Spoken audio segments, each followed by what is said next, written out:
So hi friends, ఇప్పుడే మన రవీంద్ర నటించిన మాస్ జాతర మూవీ అయితే చూసాం ఫ్రెండ్స్. మూవీ గురించి ఒక ముక్కలో చెప్పాలనుకున్నట్టయితే మూవీ అయితే బాగోలేదు ఫ్రెండ్స్.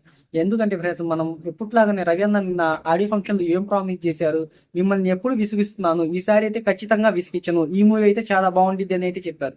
ఓవరాల్ గా ఈ మూవీ కూడా చూసినా కూడా ఫ్రెండ్స్, మూవీ అయితే యావరేజ్ గానే ఉంది ఫ్రెండ్స్. యావరేజ్ కూడా లేదు, బిలో యావరేజ్ మూవీ అయితే బాగోలేదు ఫ్రెండ్స్. ఇక హీరోయిన్ ఉంది, హీరోయిన్ క్యారెక్టర్ ఎందుకు పెట్టుకున్నారంటే ఒక పాటల కోసం, ఆ మూవీపై హైప్ రావడం కోసం అయితే పెట్టుకున్నారు. హీరోయిన్ చూసుకున్నా పాటే, హీరోని మోసం చేసినా పాటే ఫ్రెండ్స్. ఇంకా హీరో ఏమున్నాయి ఫ్రెండ్స్, ఆ పాటల కోసం తప్పిస్తే పెద్ద క్యారెక్టరైజేషన్ అయితే ఏమి ఇవ్వలేదు. ఇంకా మన హీరో అయితే ఫ్రెండ్స్ రైల్వే అధికారిగా అయితే నటిస్తారు. సో పోలీస్ అవ్వాలి అని అయితే అనుకుంటారు. సో ఓవరాల్ గా ఇక స్టోరీ పరంగా చూసుకున్నట్టయితే ఫ్రెండ్స్, ఈ షార్ట్ లో సరిపోదు. అట్లా మొత్తంగా రైల్వే అధికారి అయితే అవుతారు.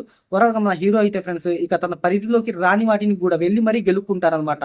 వెళ్ళి మరీ గెలుపుకున్నట్టయితే ఆయనకైతే ట్రాన్స్ఫర్ అయితే పెడతారు ఫ్రెండ్స్. అది వచ్చేదానికి ఆ విలన్స్ ఉంటారు కదా, ఆ విలన్స్ ఏరియాలో అయితే పడతారు. దీంట్లో కూడా ఒక క్రాక్ బ్యాచ్ ఉండేది కదా, క్రాక్ మూవీలో అలాంటి బ్యాచ్ అయితే ఒకటి ఉండిద్ది. మళ్ళీ దీంట్లో కూడా వాళ్ళు కూడా మనుషుల్ని సావగొడతా ఉంటారు.